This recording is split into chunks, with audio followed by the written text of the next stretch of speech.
ঘরের মাঝখানে রেখে গেছে। তেমনি আর পারি না বাবা। উফ ওমা মা বলছি আজকে সব বন্ধুরা মিলে না সিনেমা দেখতে যাবে বলেছে, আমাকেও ফোন করেছে, আমি যাই? হ্যাঁ যা।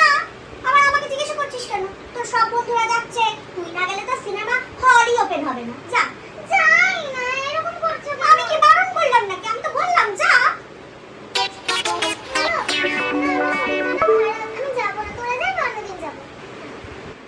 ওমা মা দেখো অনলাইনে কি সুন্দর সুন্দর পিচ কালারের টপ একটা নেই, কত দাম দেখাচ্ছে? মাত্র 450। 450 মানে 450? হ্যাঁ। তাহলে একটা নিবি কেন? চারটে নিয়ে নে। তাই হয় না তোমাদের সাথে কথা বলার। হ্যাঁ কি হয়েছে? মা বল। দাঁড়া না। উফ হ্যাঁ আমার মেয়ে গো। আচ্ছা দাঁড়াও, আমি তোমাকে 2 মিনিট পরে ফোন করছি। বল। না দেখো না অনেকদিন পর রিকু ভাই এসেছে, ওর সাথে একটু খেলি। ওমা রিকু যে, আমাদের রিকুটা কত বড় হয়ে গেছে। খেলবি? যা যা যা, কি খেল যা। যা খেলবি বললি তো, যা।